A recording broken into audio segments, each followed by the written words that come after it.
Hi again, guys. All right, so before we can really get into making a tactic, we kind of have to figure out what it is that we have. What I've done so far is I've marked all of the players who are not consistent, who don't like big matches if they're old enough, and so on and so forth. I've marked them here with the little note. Doesn't like big matches, C for a Han Chan Hee, so that we know who they are. Now, we haven't taken any actual decision on exactly what we're going to do with these players yet, but what I want to do is I want to know who I actually want to use and who I don't want to use before we make any choices about what we're going to do, what the transfer is going to look like, who we're going to bring in, and all the other things that are going to happen. There are a couple other changes I made as well. For example, I've separated this out so that we can see who's influential, who's highly influential, and so on and so forth. Even though Polocevic is wanted and is on the transfer list, we might not transfer list him in the end. I'm not convinced that we necessarily want to do that. But I mean, we'll see what happens. You know, if somebody comes in with an offer for him, I suppose we'll take a look at that. That's not what I wanted to talk about here today, though. What I want to talk about here is sort of what the strategy is. So there are a couple of options that you have in dealing with players who you know you're not going to play. You can sell them, or you can loan them out, or you could do nothing. So what we're going to do is kind of like this. When it comes to people, so under 18 squad, I clicked wrong. This is all empty. We're not going to worry about that. They're all grayed out. Everybody left on our under 19 squad right now is inconsistent. Same thing with the B team, actually. Anybody who did not get a flag was put over for right now onto the first team. We're not going to keep all of these guys on the first team, especially a lot of these really young ones. We probably won't have them play on the first team. But these are the guys I really want to look at, in part because some of them, like Kim Chang-so, are probably going to be good enough to do something for us, right? Just looking at him, I'm thinking we want to give this guy some playing time. We're probably going to have him play at fullback there on the left side. I know they're saying he's not up to the level yet, but he probably could get there pretty soon. Great personality. Everything looks really good, right? We want to know about those guys, and especially if they're coming as influential right away, we want to make sure that we use them here in the team and we can do some stuff with them. We actually have a lot of really good young players in this team, just judging from the transfer value and the fact that they don't have all of those red flags. So we need to know who they are first, because that's what we're going to try to build the tactic around. But the second thing that we really need to know is what exactly it is we're going to do with whom. So guys on the under 19s here who are between 15 and right under 18, we're not going to worry about. We can't really loan them out. We could just release them, but we don't really want to. Some of these guys are worth money. If they're worth money, we want to get them up a little bit higher so that we can loan them out. These guys are 18. We're going to move them right away. I know that this is the under 19 squad, but if they're 18, we're going to move them to the B squad. This is part of the thinking behind this, right? When this is set up, when we're a couple seasons in theory, all new gens will come into the under 19s. We will only sign the ones who fit our criteria. So guys who are injury prone or who are don't like big matches. Well, that doesn't show up yet. Guys who are injury prone, who are inconsistent, or who have awful personalities. Once we get to that point, we're not even going to deal with them. Everybody else, if they have any of those, if they don't have those things, they're going to come on. They start in the under 19s. They stay here until they turn 18, and then they go to the B team. The B team, in theory, is going to be nothing but players. And see here, we have a 16-year-old. You get to go back down. Sorry, sir. You get to go back down. B team is going to be full of players who we're going to have out on loan. The idea is going to be to loan all of these guys out. These guys who are older are players that we're going to look to sell first. If they're over basically 23 and they're still on the team, not much we can do about it. We have a lot of players on loan, right? Well, guess what? When we look over here at the contract details, they're all with Kim-cheon. Kim-cheon Sangmu just so happens to be the military team. They are all on military duty, and there's nothing we can do. We cannot recall them from loan. Let's see, how long are they out here? I think it's 2 years. Yeah, it's 2 years each. So we got a bunch of guys who are out on 2-year loans because that's what their military service calls for. We're going to decide what to do with them when they come back, which is fine.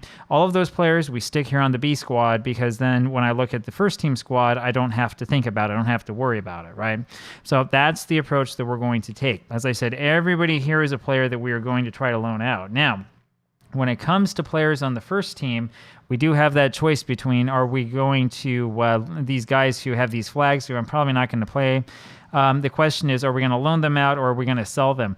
Again, anybody really who's like 23 or above, we're going to default to sell. Chances are that nobody's going to want them, and we'll probably end up having to loan them out and like take a hit for a season or maybe even two before we can get rid of them. But if we overall want to sell, some players maybe you want to loan out, and one of the things that I'm going to look at is when did the contract begin, which is why I have this begins listed here, see? So if you have somebody like Kim Kyung-min, who we just bought, we're probably not going to be able to sell him right away. Usually if we just bought him, if the contract started sometime in 2022, we're not going to have much success in trying to sell him. We can try, right? This guy's been around for like 6 months, so we might be able to try to get rid of him that way, but I don't know if it's going to work. If you have somebody like this one, Ji Dong-won, who's been here for a year, it's a little bit more likely that we'll be able to just go ahead and sell him off, and probably no one will know the difference, right? I know he's influential. He's not a team leader. That's the important part. Maybe some people will be upset if we sell him, but, whatever, they'll get over it. This guy who we're wondering about, Kang Song-jin, is going to be a little bit difficult because he's been here, for like a year, a little bit over a year. He has really, really high transfer value, and he's young, which tells me, and we'll take a look at that, he's already had international appearances. I'm guessing that's on the South Korean national team. The fact that he's on the South Korean national team, has had these appearances, means that if we put him up for loan, overall, we might be able to get more money than we would otherwise. It's kind of hard to tell. So there is a little secret that we use, and I'm going to move over here to the screen view. Let me do a little... we're going to remove this. I'm sorry, my OBS always freaks out and has problems. So we're going to put the webcam back on there where I am at the top, and we'll go ahead, size this back down the way that it should be. You can tell I've done this before, and we're going to stretch myself out a little bit. There we go.